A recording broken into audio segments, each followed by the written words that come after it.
SBY sebut ada mantan orang kuat ingin jadi matahari setelah Prabowo dilantik jadi presiden.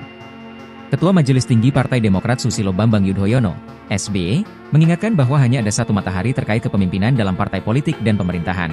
Adapun matahari kembar ini disampaikan SBY dalam saat memberikan arahan pada acara peringatan HUT ke-23 Partai Demokrat di pelataran kantor pusat partai, Jakarta, Senin, 9 September 2024. SBY menegaskan bahwa ada falsafah yang bagus, belajar dari tata surya, apa yang ada di alam semesta.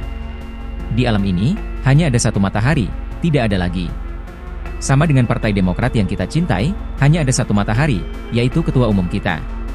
Presiden ke-6 RI ini pun mengatakan, banyak matahari justru akan membuat institusi bahkan negara menjadi kacau. Akan kacau dalam sebuah negara, dalam sebuah institusi, termasuk partai politik, kalau mataharinya banyak. Bisa dibayangkan, semakin panas karena matahari satu sudah panas, kalau ada dua, ada tiga, bagaimana? Ujar SBY. Oleh karena itu, dia menegaskan bahwa hanya ada satu matahari di Partai Demokrat, yakni Agus Harimurti Yudhoyono, AHY, selaku Ketua Umum.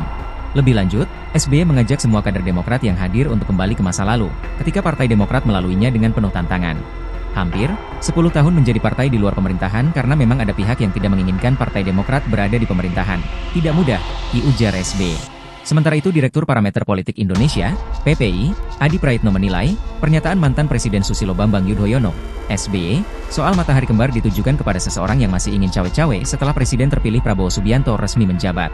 SBY ingin menyindir orang dan pihak yang masih ingin cawe-cawe dengan Prabowo setelah jadi presiden, kata Adi kepada Kompas.com, Selasa, 10 September 2024. Orang itu mungkin adalah mantan orang kuat, meski tak lagi berkuasa, tapi ditengarai mau terlibat urusan pemerintahan, ucap dia. Lebih lanjut, Adi mengingatkan, orang tersebut harus paham bahwa presiden terpilih yang bakal dilantik pada 20 Oktober 2024 adalah satu-satunya matahari di Indonesia.